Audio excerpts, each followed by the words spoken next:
Hey guys, this is Chris from AndroidPIT.com, and today I am here with the Moto 360. Now, by this point you've probably seen a lot of reviews and heard a lot of opinions about this smartwatch already, and you've probably got a few different opinions going around in your head. So today we're going to ask the most important question of all: is the Moto 360 really worth it?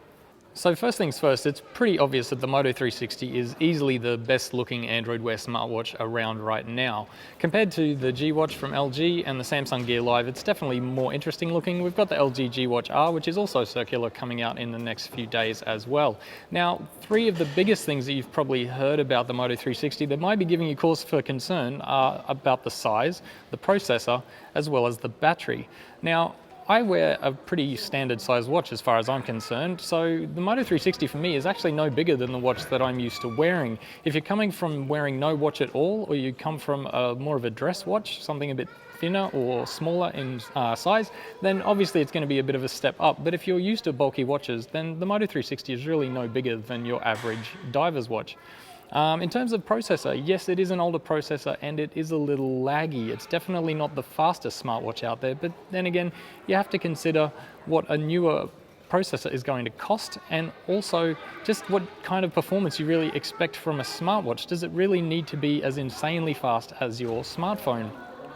Finally, in terms of battery, the battery life on the Moto 360 was admittedly pretty terrible when it first showed up, but then there was an update and everything has gone pretty fantastically. I have to say, in my usage of the Moto 360, it's actually outlasting my phone most days, more often than not. So for me, the battery life is not a major concern. However, if one day of relatively moderate usage is not really enough for you, then obviously maybe a smartwatch is not really for you at all right now.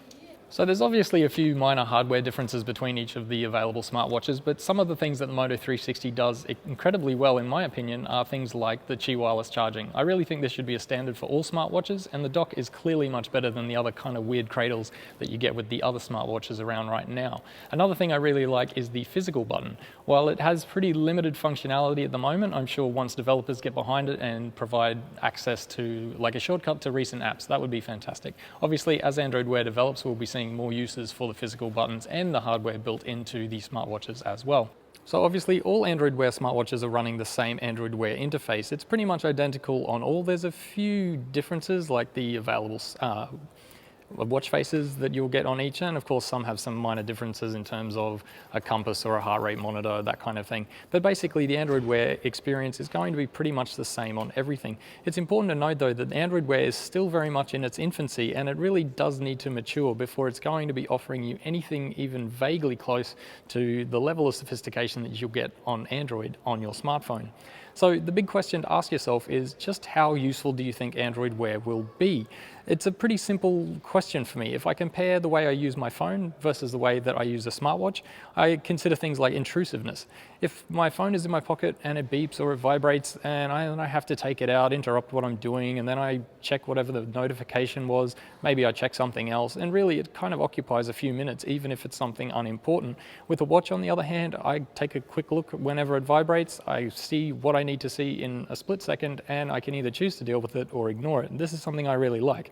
Obviously, I'm also impressed by the immediacy of a smartwatch. The fact that I can see what's happening exactly as it happens and know that I'm not missing any notifications or emails because I'm not in my inbox or on my particular social network is great. It doesn't even matter if your phone is in your pocket. Of course, the Moto 360, along with the rest of the first generation Android Wear smartwatches, are all going to be incredibly outdated in probably as short as 3 months or maybe 6 months. So really, as things improve, the spec sheets get better, our expectations grow as well, things are only going to get more complicated and more expensive. So that really boils down to what I think is the ultimate deciding factor between, is the Moto 360 really worth it? Is it really worth it to you?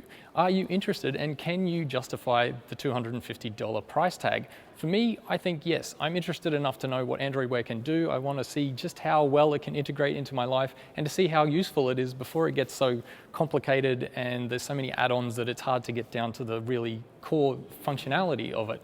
So if you can justify the price tag, you've got a real interest and you want to just see for yourself, then I would absolutely say pick one up. Chances are you can probably sell a second-hand Moto 360 for very close to the price you paid for it. So if not, of course you can sit back, relax, wait and see what everyone else brings out in their second generation Android Wear devices, and of course in Android 2.0 as well. And until that time, we'll keep more videos coming your way, so subscribe to the channel, like the video if you have, and let us know in the comments what you think of the Moto 360 and whether you think it's really worth it or not.